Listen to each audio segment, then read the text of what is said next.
So I think that again, legally it's possible. Politically, it wouldn't surprise me to see the Trump administration do it. It's just an accounting entry. It would put a lot of money in the Treasury's bank account. Those are all important things by itself.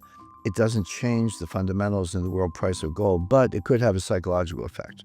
Oh, well, I want to unpack a couple of things there. Firstly, would they have to market to current market prices, or could you No. value it higher? Well, higher is interesting. You could definitely value it lower. You could value it 1,000 or 2,000 or anywhere in between. Um, could you value it higher? The accountants might object. The thing is, if you market to market, what you can't object. Say, hey, that is the price of gold. Now, you could do it multiple times, and this kind of gets to your point. If you did it, let's just say $5,000 an ounce today, and then a year from now, gold is $10,000 an ounce, which is what we've been talking about, what I've been projecting. Could you do it again for another $5,000? The answer to that is yes.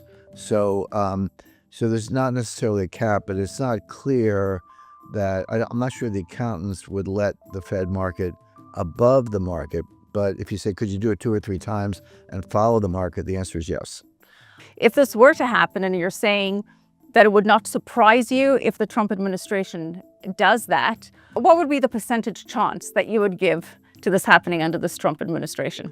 Oh, probably over 50%. I don't, not 90, but 60, 65%. Yeah, I mean they're taking it seriously. Scott Bessent, our Treasury Secretary, is the very seasoned hedge fund trader. He used to work for George Soros and other hedge funds. I'm pretty sure Jay Powell would not do it, but Kevin Warsh might. Kevin Warsh seems more of a pragmatist. I'm not saying he would be banging the table, but he would certainly go along with it. He wouldn't really have much choice but to go along with it because the Treasury does own the gold.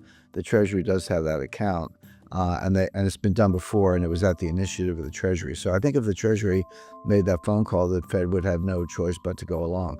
And yeah, I would say well over 50%. Most of the world already does this. I mean, the United States is the only one saying gold is $42 an ounce. So, as I say, it's historic cost accounting if you want to be technical. But most countries, when they buy new gold, they put it in their reserves at either the price they paid, or they market to market, or they do both. So this is not a shocker to the rest of the world because it's what they already do. It's sort of common sense. So in a sense, the U.S. would just be catching up. But of course, the U.S. is the largest single holder of gold. If you ask me what the effect is, kind of psychologically, in terms of the popular media, again, it's just an accounting entry. It does put money in the Treasury's account. But what it does, it sends a signal to the American people and to the world that the U.S. cares about gold.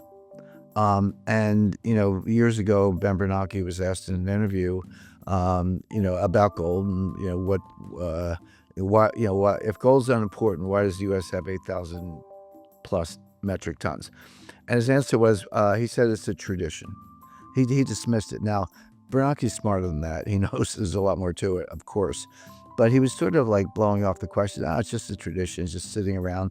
And a lot of public officials have more or less said the same thing. There are very few people who take gold seriously as a monetary asset in the United States, even though the rest of the world does. And that's increasing as the U.S. has weaponized the dollar. I mean, I teach financial warfare at the U.S. Army War College, and we talk about all this. We talk about this all the time, how you can use financial systems, payment rails, and other techniques to fight wars, and kicking Russia out of SWIFT, which you referred to, freezing the Russian assets, which are in Belgium, by the way. They're at a custodian called Euroclear in Belgium, over $200 billion worth of Treasury securities. Most of this is matured, by the way, so it's actually sitting in cash at this stage. But once you freeze that, and the U.S. and Europe have been thinking of stealing it, we freeze stuff all the time. That's one thing. It just means you can't get it, but it's still yours. Stealing it is different, and that is what they're talking about. But the rest of the world, China, Saudi Arabia, Taiwan, Japan, India, they're watching this. They're like, hey, what if I do something the United States doesn't like? What if the United States doesn't like what I'm doing? Are they going to freeze my Treasury securities? Well, it's 5-6 years ago, that might have been unthinkable, but we actually did it in the case of Russia. So the answer is we might. And if you were that central bank, or that finance ministry, you're probably looking at buying more gold, because if you have physical gold in your possession, the U.S. can't touch it unless they invade or something extreme like that. So that's one of the reasons they're buying gold, is because the U.S. can't freeze it, and that is going to accelerate. So now we're getting into a world, Michelle, where gold is all of a sudden being taken seriously as a monetary asset. I have a graduate degree in international economics, and I received it in 1974. 1974, I was the last class where gold was still taught as a monetary asset. People know Nixon closed the gold window in 1971, but he said it was temporary. He said we were temporarily suspending the redemption of U.S. dollars for gold. They thought they would get back to a gold standard, and they tried it. The Smithsonian Accord in December 1971. I talked to two of the people who were at Camp David on August 15th, 1971, when Nixon closed the gold window. I spoke to Paul Volcker and Ken Dam, who was the lawyer, and they told me, they said, yeah, we thought we were going to get back to a gold standard, but they never did. But it really took until 1974 until the IMF demonetized gold and no longer required gold deposits to join the IMF and all that. But I studied gold as a monetary asset. Since then, we have 3 generations of scholars. If you know anything about gold today, you're either self-taught or you went to mining college, because they don't teach it academically. But all of a sudden, I think this thing of revaluing it by the U.S. is a big deal. Even though I've said it's just an accounting entry, it's a big deal psychologically, because it says, hey, wait a second, the U.S. actually cares about gold. Maybe we should get some too. Here's the uncomfortable truth.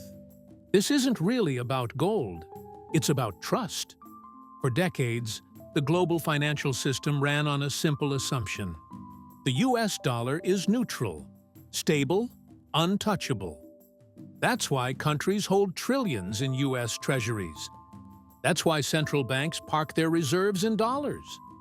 Not because they had to, but because they believed in the system. But something changed. When the U.S. and its allies froze Russian reserves after the Russian invasion of Ukraine. That wasn't just a sanction. It was a signal. A signal that access to the dollar system is not unconditional.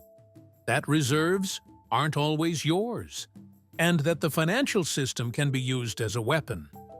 And when that realization hits, countries don't panic publicly. They adjust quietly. They diversify. They reduce exposure. And more importantly, they start accumulating assets that can't be frozen. That's where gold comes in. Not because it's shiny, not because of inflation hedging narratives, but because gold is one of the very few assets with zero counterparty risk. If you hold it physically, no one can sanction it, freeze it, or digitally erase it. And that's why central banks, from China to the Middle East, have been steadily increasing their gold reserves. So when we talk about a potential U.S. gold revaluation, we're not just talking about an accounting trick. We're talking about a message. Because if the United States, the architect of the modern dollar system, suddenly starts marking gold closer to reality, then it's no longer dismissing gold as a tradition, like Ben Bernanke once implied. It's acknowledging something much bigger. That gold still matters. That gold is still money, whether officially recognized or not. And more importantly, that the rules of the system may be changing. So the real story here isn't, will gold go to $10,000? The real story is, why are the biggest players in the world quietly positioning for a system where gold matters again? Because when the foundations of a financial system start shifting, you don't wait for confirmation, you prepare. And right now, whether people realize it or not, that preparation is already underway.